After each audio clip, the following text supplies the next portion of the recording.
Hey guys, so today I got a great response from you guys, a lot of great questions, and I would like to address some of them.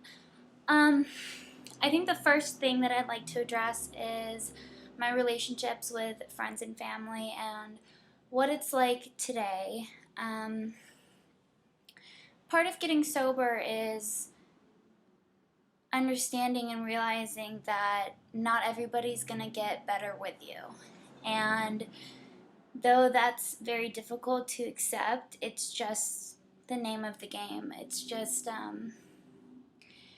what happens when you start to better yourself and when you start to get help.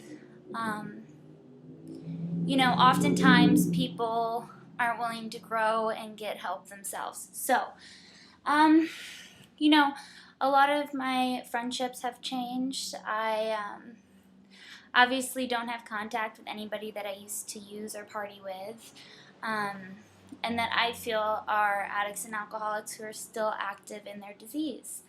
Um, and obviously that's very difficult because people build resentments against you because you don't have contact with them anymore, but today I have to do what's healthy and what's best for me. So my relationship with my family, let's see. My mom and my relationship is incredible. And I'm very grateful for that. I mean, we've done a lot of therapy and a lot of work together. And basically, what I had to lay out was healthy boundaries where I can state what I feel comfortable with and what I feel like our relationship should be like. And she did the same. And the growth that we've had together is incredible. I mean, I look back at all the stress that I created in her life, and I can see, how it really affected her mental state and her physical state. So yeah, things with my mother are a lot better. Our communication has improved so much. I mean, the way that I communicate with people today has changed a lot because I've learned so much about um, the fact that I can be heard today and I don't have to scream or yell or repeat myself to get my point across. So that's really great. My relationship with Gabby. Gabby is doing great. She's attending FITM, which is the Fashion Institute of Design and Merchandise, this fall, and our relationship has grown so much. I mean, throughout the show and throughout my drug use, I definitely put Gabby on the back burner, which is something that I totally regret because before the show, we were the closest and best of friends. It was definitely something that I needed to sit down and talk to her about and say, listen, I really apologize for my behaviors and actions, and I can make a promise to you today that now that I'm sober, I can be actively participating in our relationship. So yeah, things with Gabby and I are really good, and I'm really grateful for that. And then Tess, like I was saying earlier, when you decide to get healthy mentally and physically and emotionally, and you start to change and to evolve and to learn so much about who you are. People can either change and grow with you if they're strong enough to, and then the people that aren't strong enough to start to fall by the wayside, which is basically what I feel to be, what I feel happened between Tess and I. I mean, I love Tess very much, and she's been a part of my life since I was 3 years old, and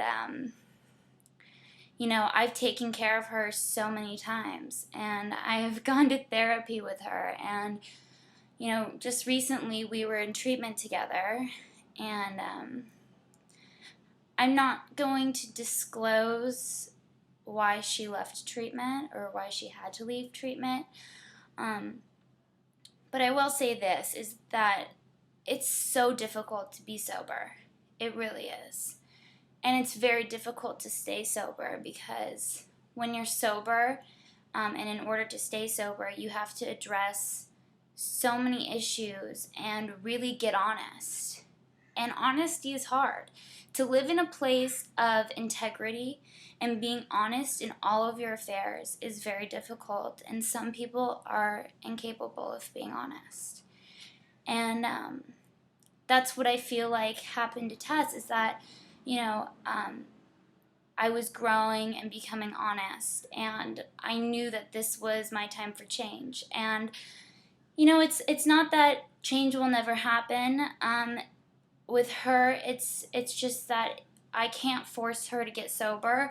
I can't force her to change her lifestyle. I can't force her to get honest and to come from a place of integrity and love when dealing and communicating with others, and come to a place of acknowledging and loving who you are.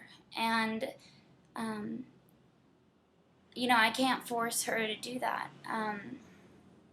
Today, I choose not to have a relationship with Tess, and it's something that is so painful for me because, she's not the girl that I grew up with, and she's not the person that I knew, and it's very difficult to move on in my life without her, and it's something that I've really had to work on, and something that still pains me today. And but like I said, I can't force anybody to get better, and when she wants to get honest, that's totally up to her, and she knows that she has the biggest support team around her, but she's not. And when she's not honest, she's not nice. And when she left treatment, there was an article on thedirty.com that was posted immediately after she left, saying just crazy stuff, like that I was using in treatment, and that I was having sexual relations with boys in bathrooms at AA meetings, and just all of this crazy insanity that's not a part of my life anymore. And